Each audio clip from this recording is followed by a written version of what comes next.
Big Iron, PHP lessons from Cold War supercomputing. My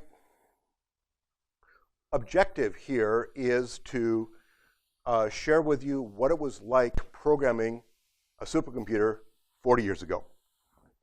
It's a whole lot like doing PHP code today, as it happens. So what was it like programming? So what I'm going to do is I'm going to introduce the Cray 1 supercomputer.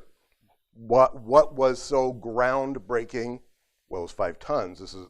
That's a given. What was so groundbreaking about the Cray 1? Then I'm going to switch gears and show you some PHP code, actual PHP library code, current active PHP 7 library code from a cryptography compatibility library. And so we'll see shifting and masking in basic PHP. Then we're going to shift back to bare metal programming on a Cray 1, no frills, no compiled language. We're just going to write code. And then finally, I have a 6-minute video about Cray. It was put out by the Computing History Museum, and they gave me explicit permission to play it, so I intend to. So we're going back 40 years.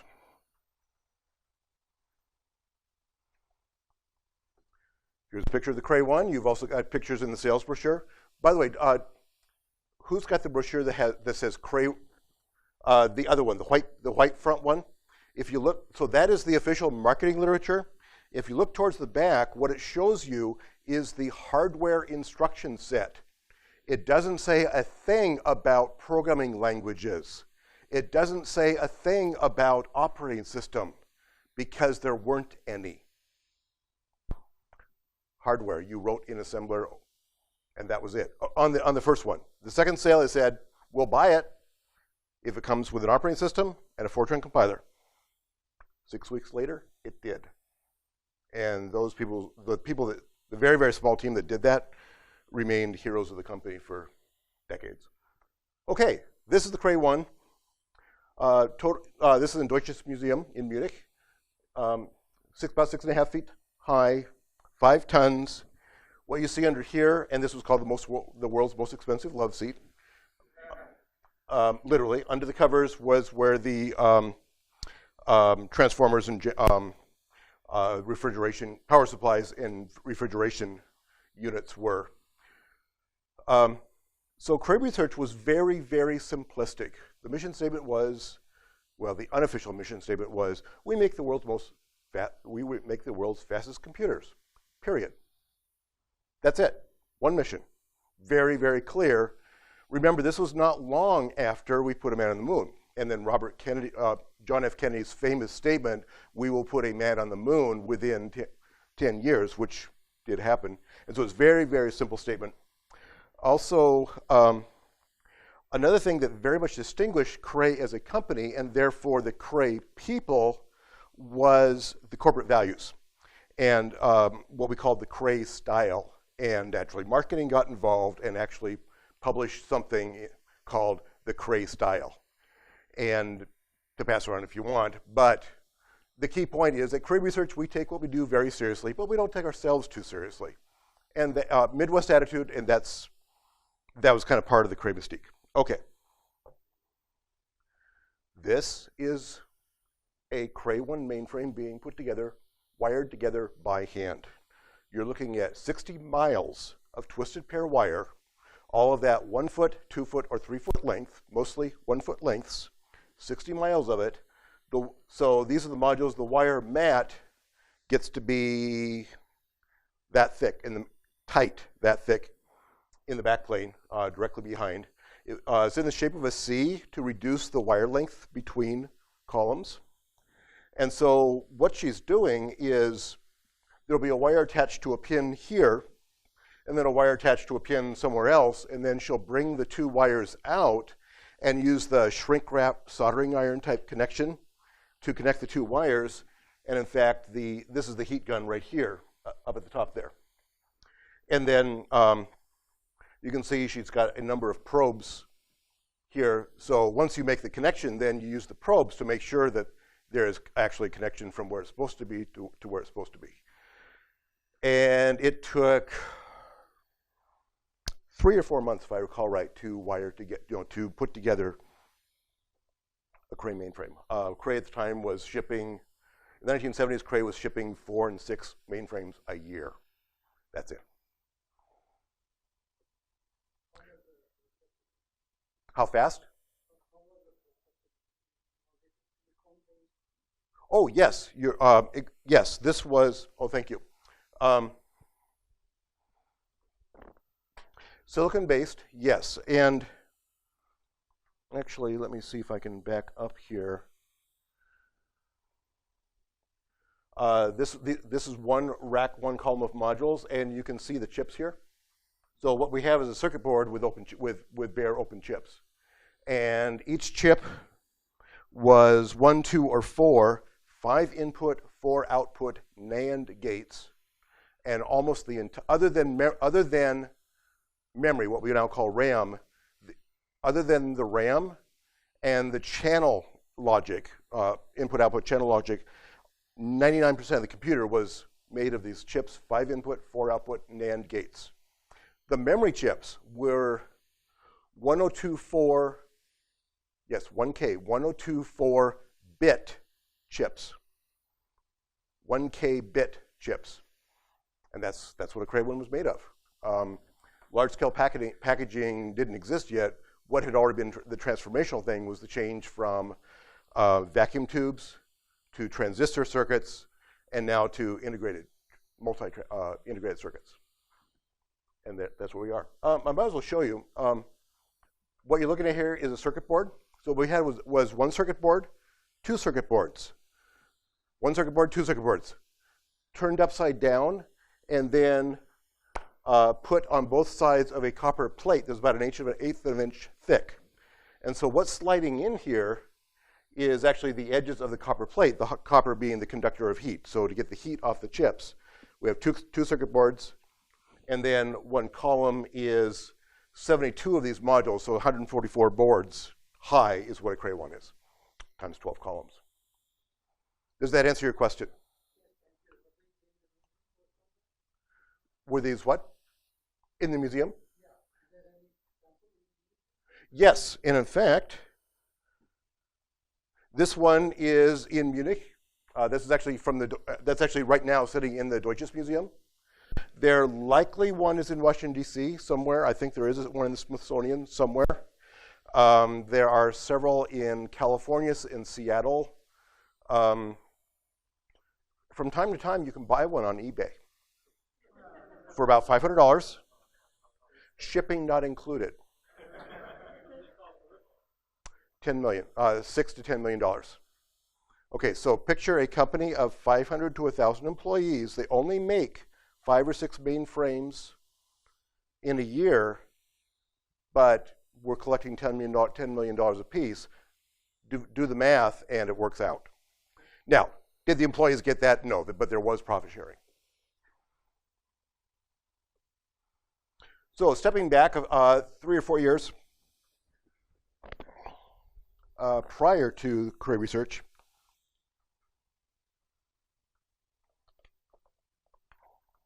by the way, I am not sick, but something has got the allergies going. So sorry about that. Okay, so back in Control Data, CDC standing for Control Data Corporation. Their chief hardware architect was a guy named Seymour Cray. And the CDC star was groundbreaking in the sense that it was taking typical scientific workloads, and normally what happened with a normal computer before that, well, including during that time, is now we're talking scientific, what we would now call machine learning type things, but scientific algorithms, including, say, weather models. If you had something that's you've got 1 million data points and you want to add 5 to each data point, you're adding 5 to a vector, in other words. What that means is you've got a million sets of instructions. Load 1 from memory, add 5 to it, put it back in memory. Load the next one from memory, add 5 to it, put it. You can see where this is going, and it's really, really slow. So what Seymour Cray did was he created a vector operation where load, starting at memory location such and such for 1 million items, load them from memory, add 5, and store them back. And so it was actually the beginning of a pipeline from memory through the addition unit and back. So the millions of instructions became a single instruction. So this was very, very good. Now remember also, 45 years ago, instruction speed was very, very, very slow. So this was actually a big deal. And that right there is a typical star 100. Computers back then were the size of a room with bare floors, and what we have then is the air conditioning units are underneath the floor. Some of you, how many here remember a raised floor computer room? Whoa. I'm actually surprised. However, it was kind of a failed design. It was the overall performance wasn't good enough. At the time also, CDC was in financial trouble. So what that meant was there was no funding for Seymour Cray. Sounds just like the startup environment today. But so what happened was Seymour Cray set up shop literally a few yards away from the hardware lab again in Chippewa Falls, Wisconsin. He left, moved a few feet over, and set up Cray Research. So he took what he learned and realized it wasn't just the vector operations, the scalar operations, meaning individual numbers, also had to be fast. And so he created something with a balance of scalar and vector performance so the scalar, without the vector performance at all, this Cray computer was faster, way faster than anything else in the market just by itself, not even counting the vectors. And by the way, it's a little faded because what you're looking at is actually a scan of this card right here. So these are all machine registers. These are not even all of the machine registers. I should start passing this around too so you can see the picture of all of the machine registers. And so this by itself was very unusual. And by the way, my artifacts, I'll leave them out and available maybe in the vendor area or dev lounge tonight. So, I brought them. I'd love to have people take a look if anyone's interested. Register sets, a bunch of vector registers. This is 8 vector registers, each one containing 64-bit values, which meant there's remembering that main memory normally is on the order of 64K bytes back then. So the fact that we had so many registers and we could go memory to memory to memory, register to register to register was unprecedented. And so this was what was different about the Cray system. Cray also created what was called a vector pipeline, where one vector operation, instead of going back to memory, waiting, and coming back, could one thing could chain on to the next, to chain on to the next, and chain on the next. We do now we do that in PHP and JavaScript all the time. We just do chained operations. On the hardware level, that was a very, very big deal. I keep using the term memory or main memory. I haven't said RAM. Now, everyone knows what RAM is, right? In a processor, that's what's really, really fast. Didn't exist. Doesn't exist. Memory is in banks. Some of you may have heard the phrase memory banks. We had 12 columns, 8 columns of memory. The access cycle time is 12 clock periods. So, full access time, 11 clock periods, cycle time, 4 clock periods. So what that meant was once you took a value from one column, you couldn't touch that column again for 4 more clock cycles. And so you would go column, column, column, column, column, column, column. That's 8, if I counted right. Then you can come back and you'd be okay. But for example, if you're trying to add up an array of every other number, or every 8th number in particular, you're going to go at half speed. And so it's more like accessing a hard drive. It's not a hard drive, but it's more in essence like accessing a hard drive. It's random access, but not really. And so that's why doing things inside the registers and not touching memory was actually a big deal. Register is 10 times faster than coming from memory when it takes 11 clock periods to get something from memory. Make sense? Okay. Now, can you imagine that your job actually depended on actually knowing that? And that diagram on the front, any of us could draw that diagram from memory at any point because we had to know it.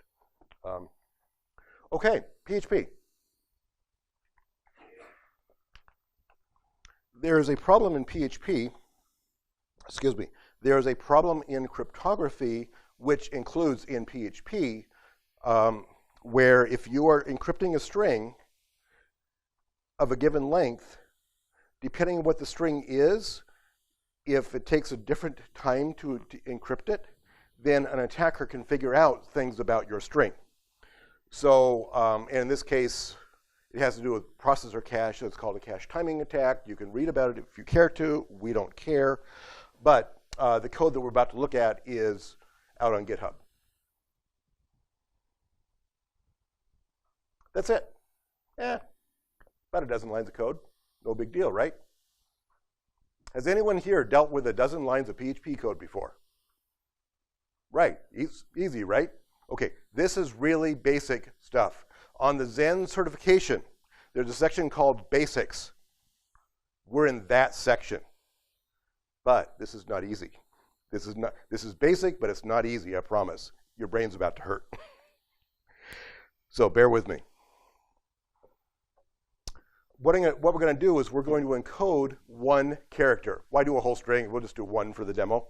So I'm going to do the letter Q. And start writing here. So the letter Q, the ASCII representation in decimal is 81. In hex, that would be hex 51. In octal, that is 121. And in binary, it is 1010001. With me? Now, most PHP programmers do not deal with octal, hex, and binary very often. That means your brain's about to hurt. But what it might mean is by the end of the hour, you've learned something that's useful in PHP. This kind of thing I have found useful over the years in PHP.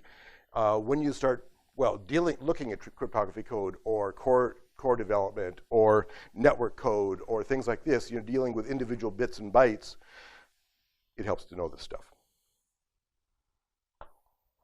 So we're going to do the calculation. Line 43 at the top. The output string I set to an empty string. Okay, that was the end of the easy part. We'll trust that we're getting the length of the string at the next line. We're doing one character, so length of 1. That means the for loop will be going through it one time. Fair enough? Unpack is core PHP. What we're actually doing here is we're taking that one character string and putting it into chunk, and unpack returns it as an array. And I do not know why he chose to do 2 array elements, but that's what the code is. We could always ask the author. And so over here in the inset, I'm saying that what we got as chunk is the ASCII Q, which is in hexadecimal 51. We saw that from the table. And so next what we're going to do is we're going to take the lower 4 bits, a bitwise AND of 1111, that's a hex F, is going to give you the bottom hex digit. And so that's going to give us the 1 of the 51, and then shift it over 4 bits to the right. And what you did is you got the upper digit is now in the bottom, and that's a 5. So hex 51 becomes, in C we have a 1, and in B we have a 5. Fair enough? We good? Okay.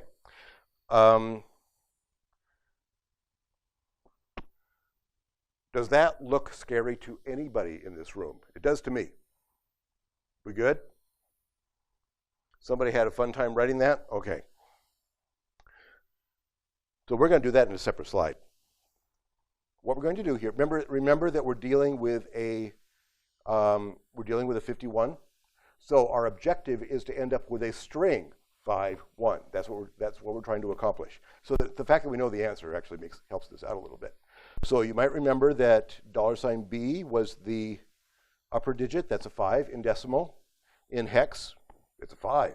And in binary, it's a 101, which is 5. Okay, so that's B. And so that is this B right here. B minus 10. What is 5 minus 10?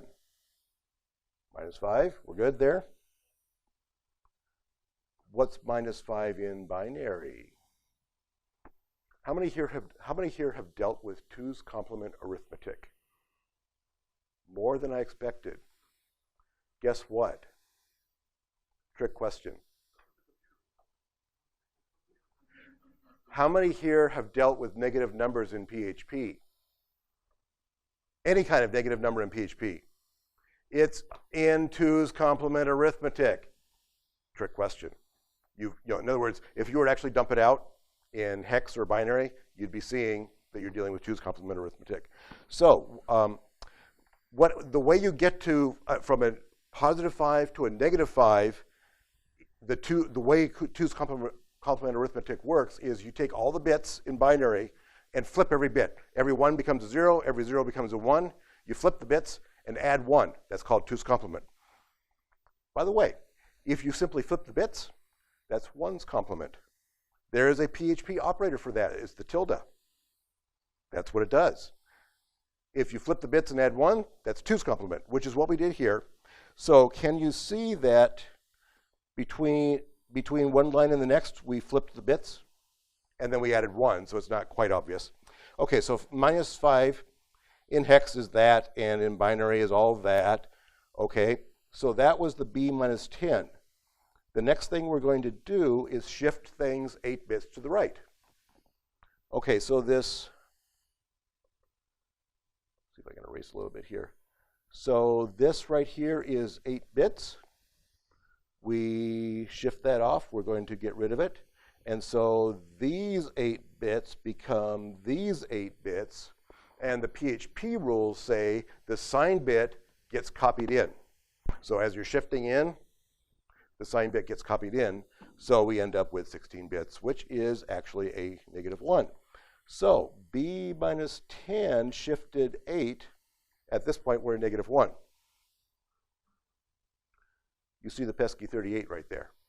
Well, okay, 38 is 38. In hex, that's 26. Now, 26, what is that?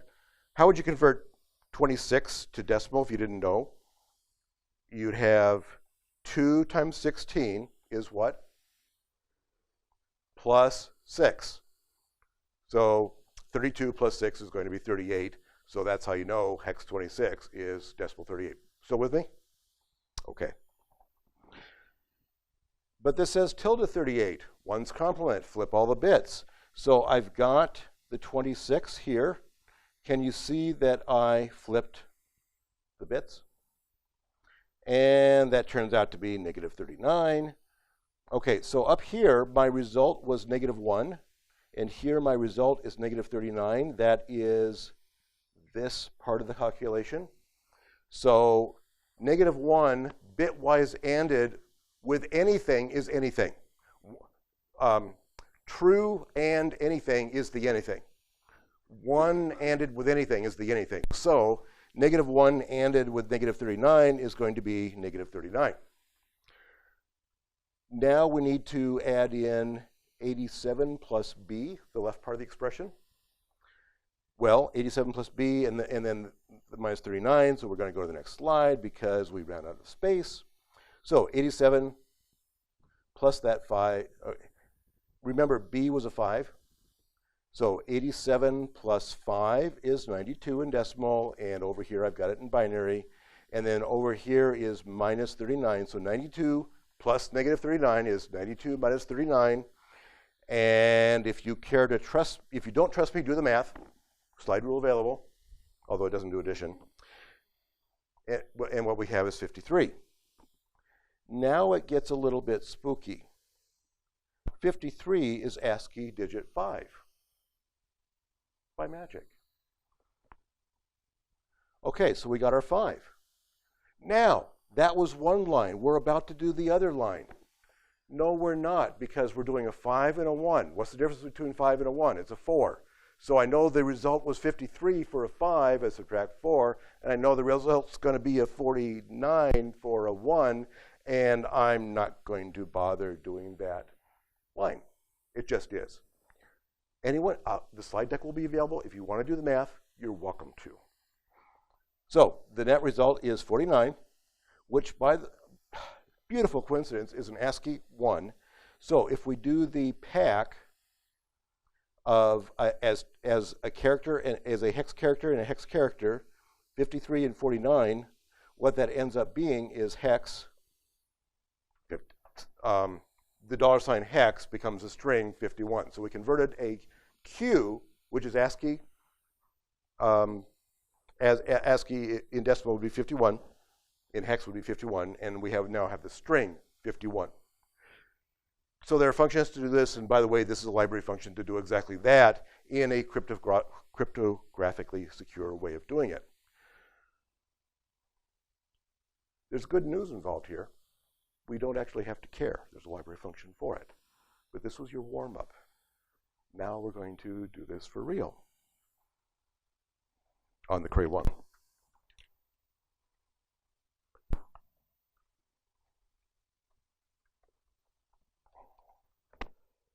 Time's not showing. Okay. We're doing okay. On the Cray 1, we have main memory that's over to the left because memory is always on the left. Any computer picture you'll see, memory's on the left. We have the scalar registers. Those are 64-bit. The Cray 1 is a 64-bit machine size, 64-bit registers, and there are 8 of them, S0 through S7. There's also a functional unit area. So we're going from memory to the register, and then from the memory to the functional unit to the calculation, and back to the register. So for example, well, that's on the next slide. For scalar arithmetic, there's an add unit. 1 plus 2 is 3. There's a logical unit, which is ands, ors, nots, exclusive ors, and masking. There's the unit will shift bits left and right, separate units. And there's a population and leading zero count. Totally weird. Leading zero. It counts the number of leading zeros in a 64-bit word. And nobody says why. The population count will count the number of bits that are set in a 64-bit word. And nobody ever said why. We all assumed that was for code breaking. Wikipedia claims that serial number 1 was not actually the first Cray 1 number ever shipped. It was the third, according to Wikipedia. Within Cray Research, officially, we didn't know that. And chances are real good that if that actually happened, that the destination was probably somewhere in the general Washington, D.C. area. Do the math. Okay, so hardware notation. Register SI gets the result of register SJ ANDed with register SK. That would be a bitwise AND. So this is an operand, this is an operand, and then this is the result. So if we're doing S1 gets S5 and with S7, then we take S5, S7, pass them into the scalar functional unit, do an AND, and then the result would be sent back out. That's how the units work. I, J, and K could refer to any of the S registers, 0 through 7. Okay. Now, for example, if you have S5 ANDed with S5, what do you get? S5, right?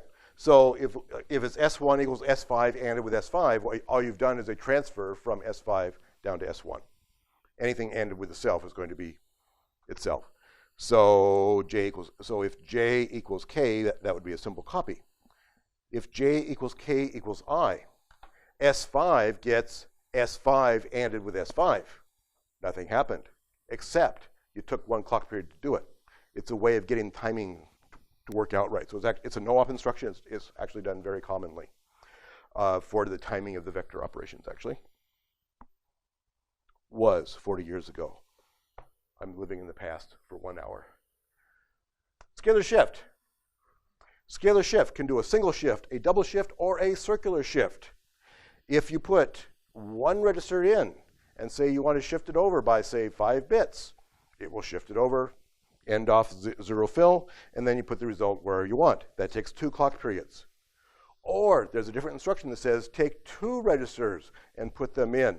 What you have then is a 128-bit item, and you can shift left and right, and then you take the bottom 64 bits for the result and put that in. But that takes 3 clock periods.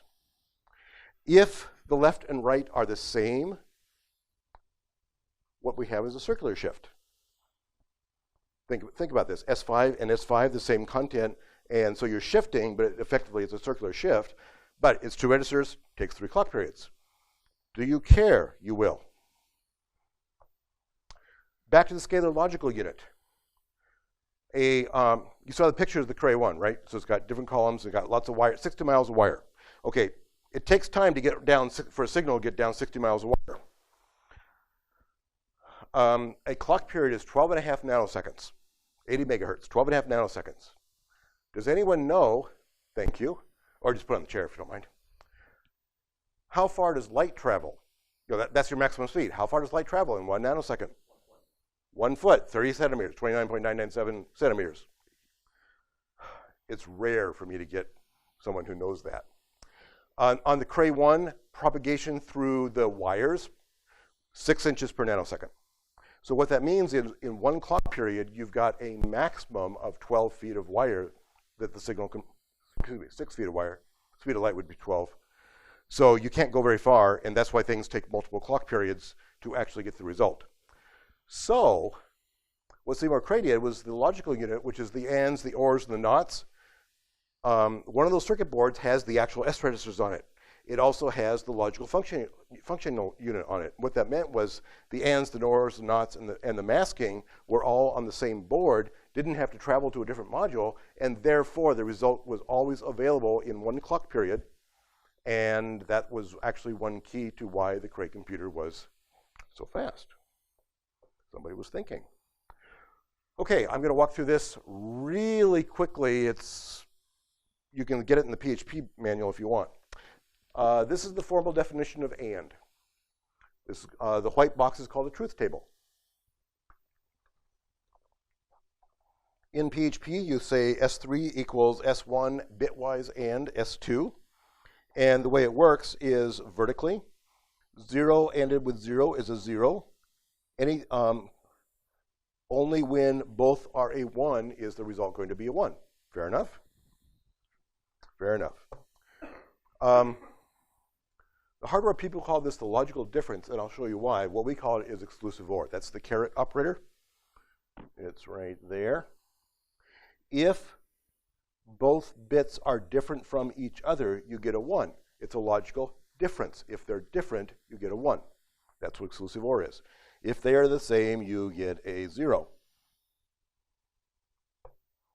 And of course, a sum is all the bits, which we call an OR. So if either bit is set, you get a result. We're all good with that, right? We've dealt with that sort of thing. So, numbering systems, decimal, hexadecimal, and octal. A hex digit is 4 binary digits, and an octal digit is 3 binary digits. So decimal 9 would be hex 9, would be octal 11. This is PHP notation. And with, more recent versions of PHP, you can say 0B and a binary notation. I put up an example, which is a multi-digit example. So I'm dealing with 26 and 15. So 26 ANDed with 15 is going to be a 4 because there's only one, if you're looking at the column, there's only one where both are a 1. Exclusive OR, we're looking for where the bits are different. And so what we're doing is this is a 26 and this is a 15 over here. And so if you think of them in binary, then that's the way you work it out. For some people, this will be totally alien. For other people, this is going to be really basic, of course. So back to the Cray 1. Cray 1 machine instructions, most of them, and they're on that blue card, are 16 bits. So a computer word could contain normally 4 machine instructions. Remember I kept talking about I, J, and K, SI, SJ, and SK? So here is the I, J, and the K. J and K are the operands, and I is going to be the result. Now, S0 through S7, how many bits do you need to represent 0 through 7? 3 bits, okay? Because there's 8 of them. And then the operation code, the opcode is going to be those upper 7 bits, and Does that really matter to us at this point? No, it doesn't, but it gets fun. If you put a 0 in any of those positions, the hardware gives you a special value. If it's in the J position, you get a 0. If it's in the K position, you get the leftmost, the sign bit, 2 to the 63. But if it's the result, you just put it in S0. So you can write, so S0 looks like it becomes a write-only register. You can put a result in there, but you can never read it back. Actually, you can on certain, and we're not going to go there. It's outside this class. And it stopped working 35 years ago. Okay, so for example, if you have S0 ANDed with S0, the result's going to be a 0 because what you have is 0 ANDed with 2 to the 63. But S0 ORed S0, what you're going to get is that sign bit because it is 0 or the sign bit. With me? Cray 1 notation, we use an exclamation point for the OR rather than the vertical bar. Part of the reason was keyboards back then didn't have a vertical bar in most cases. So we used what was commonly used was the exclamation point, which, by the way, we called it bang. So that'd be S0 bang S0. Although in this case we just say OR. Okay, these are the scalar operation machine instructions, 044 through 051. Here's a tricky question. You see I have 44, 45, 46, and 47. Why the gap from 047 to 050? Nailed it. There is no 48. It's octal. Everything here is octal. And so we have the opcode and then the I, J, and K value. And we're not going to go through these. Okay, let me back up. Your first day in Cray 1 training, and we are going through the machine instructions one by one, including instruction issue, reservation details, what can block the instruction, and all those good little things. And the hardware instruction class, hardware and assembly language, is a 2-week class. You can hear the eyeballs glazing over. And the absolute, okay, I did this. I was a software trainer in assembly. I did operating system internals, which is worse, if it's coming from me.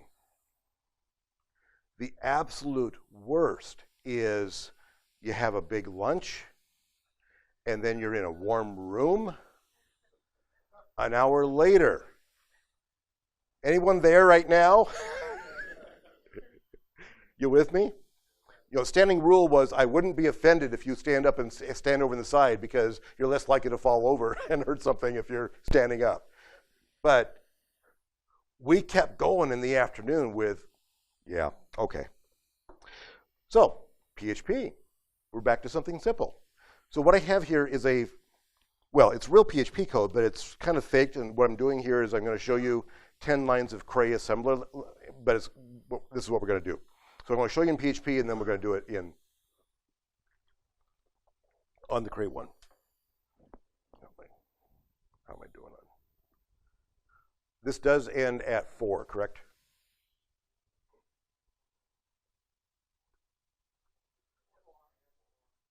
Whew.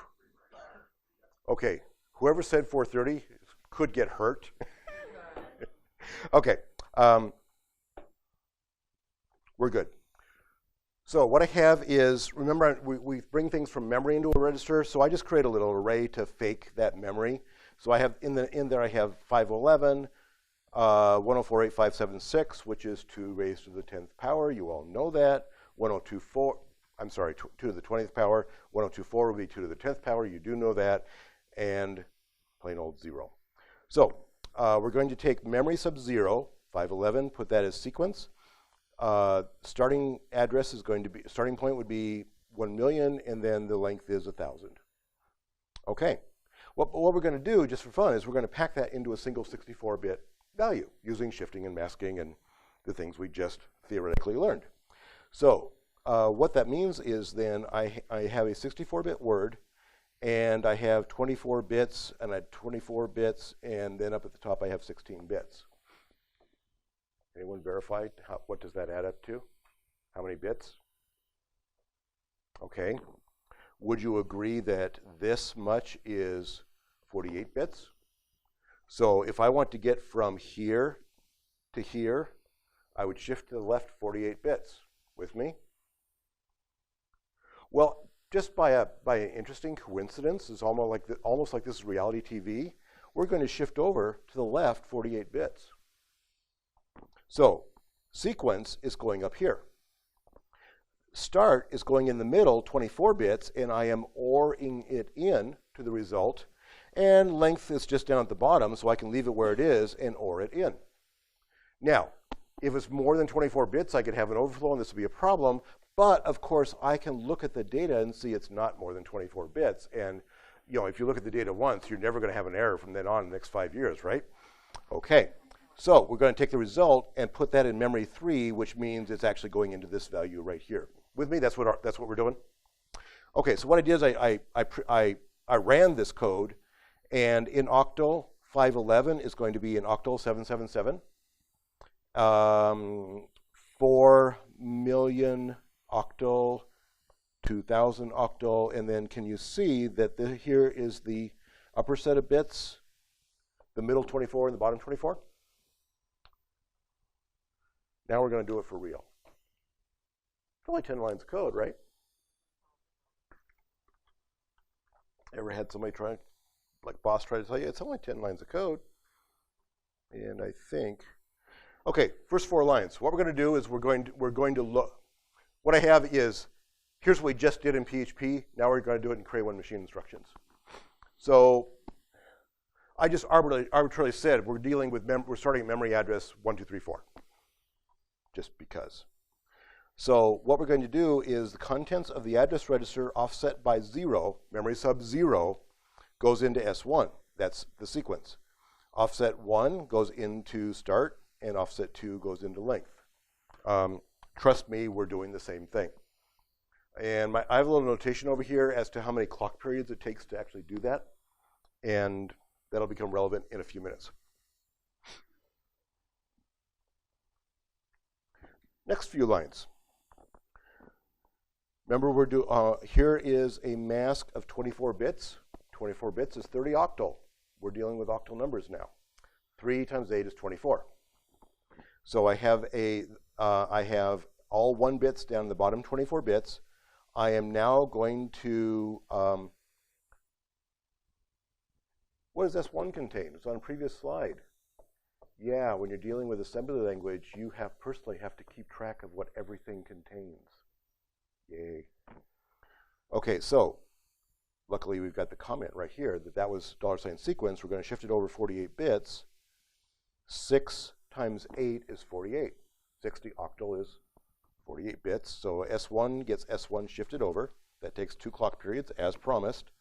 And then the middle one was start. That's S2. We're going to shift that over 24 bits, which, as we know, is in octal 30.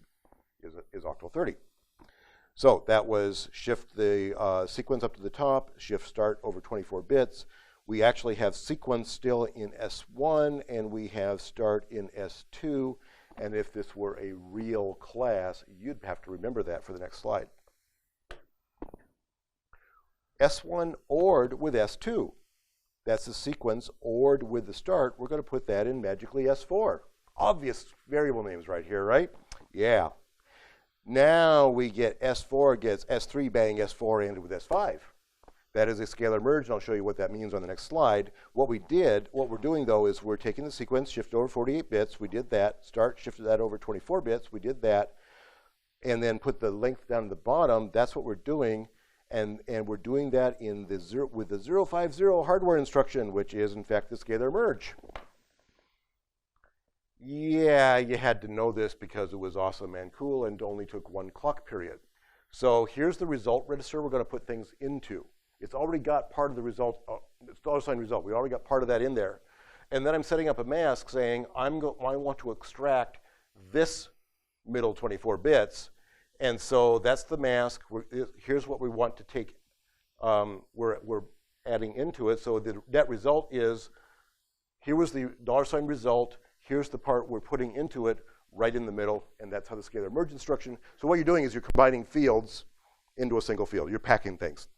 And on computers, pack is a rather common operation, so it is a 1 clock period thing on the Cray 1. There is only one reason, I didn't have to write code that uses scalar merge. It's a little more complicated. That's called showing off. Just saying. Next question, why octal? It's a 64-bit machine. 64 does not evenly divide into 3-bit numbers. So why not 16 hex digits rather than 21 1/3 octal digits? And the answer is, Seymour Cray said, I like octal.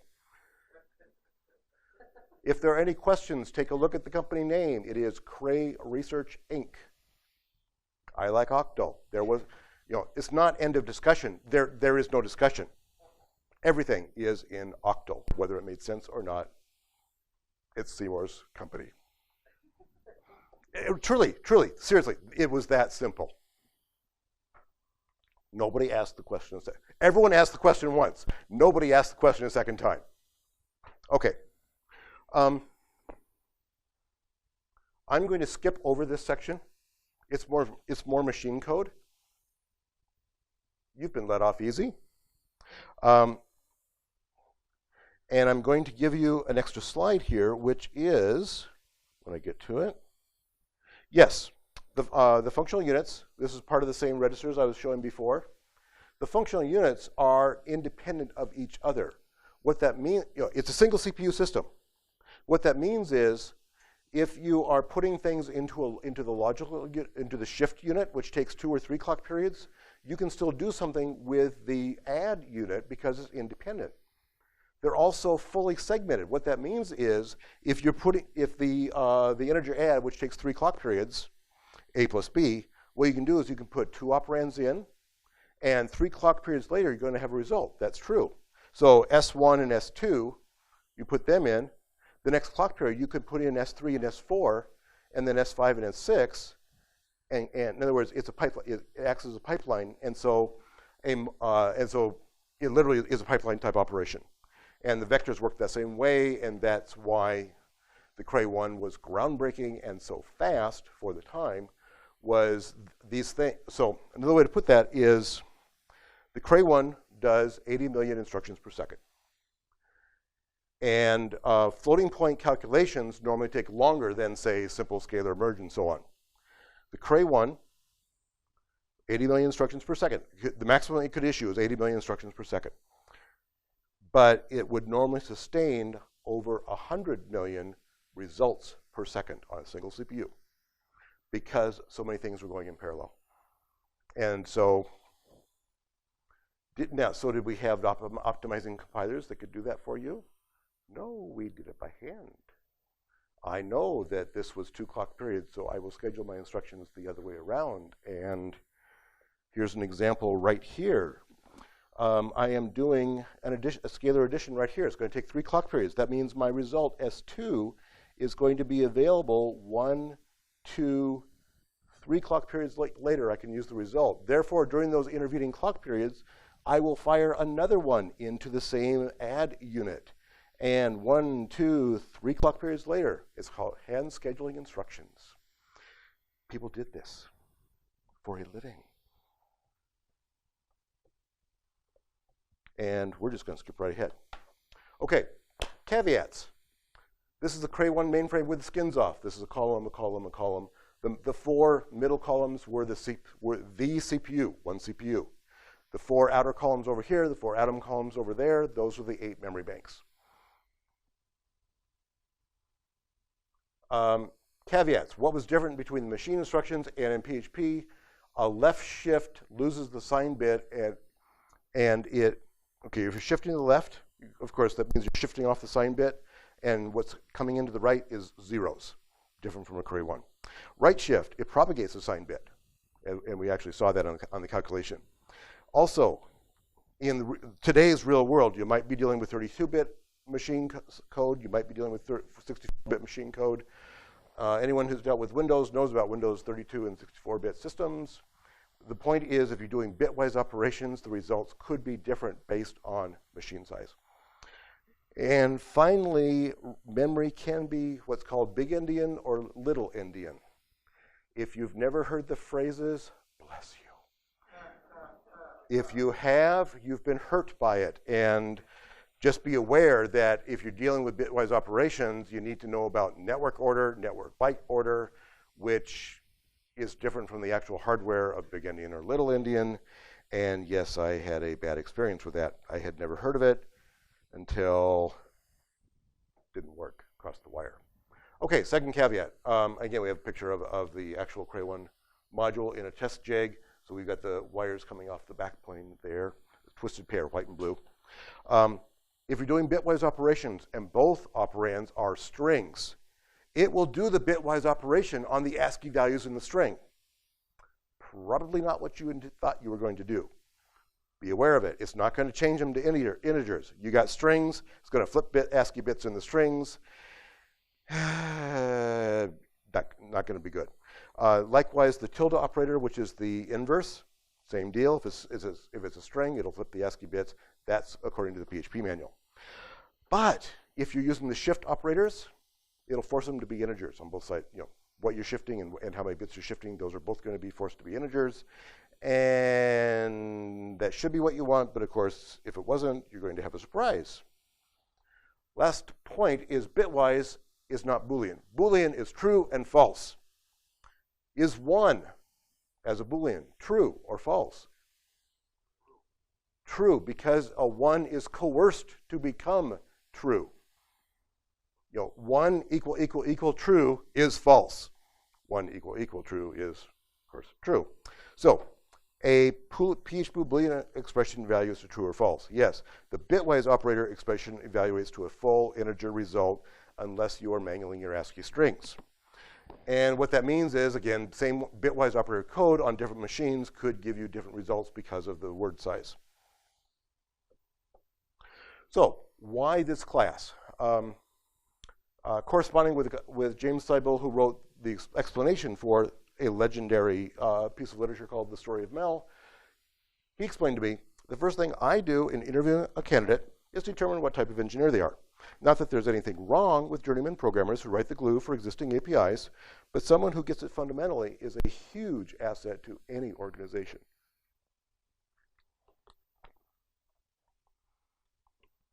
Parisa DeBreeze, she's seated down there on the left, is the, you've all heard of Google, you've heard of Google, but you've heard of Google Chrome.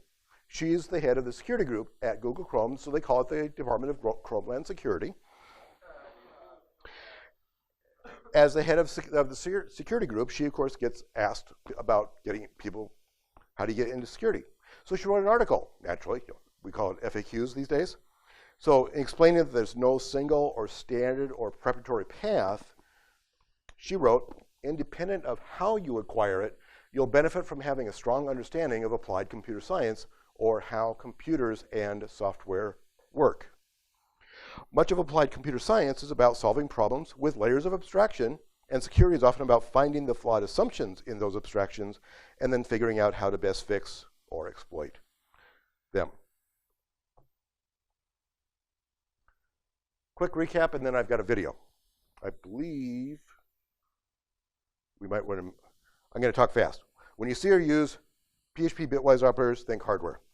The PHP bitwise operators work the same as Cray 1 scalar instructions, except for the caveats. So what that means is when you see or use PHP bitwise operators, picture how the hardware would work, and picture it in binary, hex, octal, whatever's good for you, and just picture the hardware, and the rest is easy. I grinned when I wrote that. Okay, the slide deck will be online, so I'm not going to tell you about where you can read more at the moment.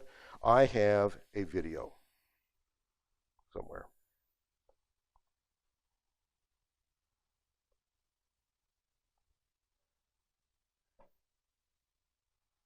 And the speaker will click a couple times, be warned. I'll turn this one on.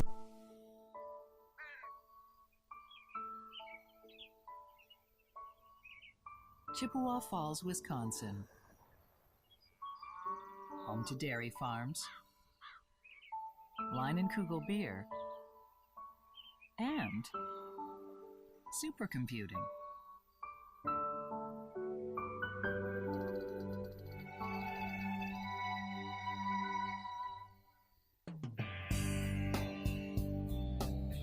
This is the Cray 1. Built in 1976 in Chippewa Falls, it's been called the fastest computer on Earth, a masterpiece of engineering, and the world's most expensive love seat. Its blinding speed drove advances in science, industry, and defense. Labs fought to own the coveted Serial 1 model. But perhaps what it represents best in its genius, simplicity, and unique style is its legendary inventor, Seymour Cray.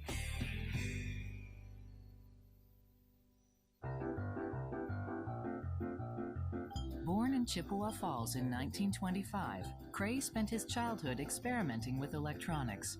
As a student at the University of Minnesota, he astonished engineering professors with his problem-solving abilities. He found the ideal place to launch his career in 1950, Engineering Research Associates. Cray was able to do what he did best: take a blank pad of paper and pencil and figure out ways to coax more speed from a computer. Nobody could argue with his stellar results. Computing speeds 10 to 100 times faster than the competition. In 1958, Cray left ERA to join the fledgling Control Data Corporation, CDC. But feeling stifled by upper management, Cray convinced CDC to fund a lab in Chippewa Falls, 90 miles from corporate headquarters. He built a home on 65 acres for his family and put the CDC lab in his backyard. Cray's engineering staff, led by Les Davis, followed him to Chippewa. The saying was, what Seymour threw out the window, Les would catch. He really was the one that had the ideas. He pretty much pioneered how a module should be built, and then he would pass that on to the engineers to get into development.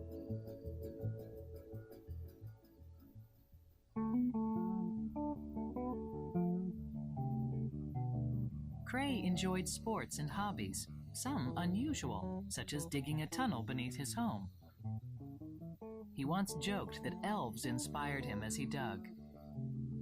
But odd Seymour stories only enhanced his mystique as an eccentric genius. In his work, Cray insisted on several principles. Start fresh with each new project. Design simply using proven technologies. And work in small groups with a single decision maker. When work stalled due to clashes with upper management, Cray left and started over. After 10 years with CDC's Chippewa lab, he launched Cray Research and began work on a new supercomputer. For 3 years, with millions of dollars in development costs and no product to sell, Cray Research struggled to survive. But when the Cray 1 was unveiled in 1976, it stunned the world. The unusual C-shape allowed shorter wires, minimizing signal delays. Freon cooling tubes removed the heat generated by the tightly packed circuits. The love seat hid the power supply. Cray's unique design made it the fastest computer in the world. And yes, customers could pick the color of the upholstery. Cray Research needed to sell a dozen to survive. They sold more than 100.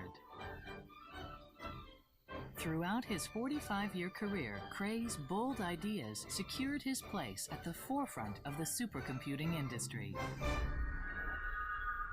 In 1996, at age 71, Cray had just begun designing a new computer when, driving down Colorado Interstate 25, his Jeep was clipped by another car and rolled 3 times. He died 3 days later.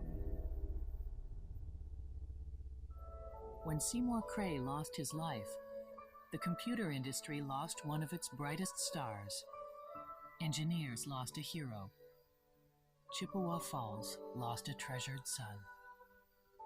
But Cray's legacy as the father of supercomputing lives on.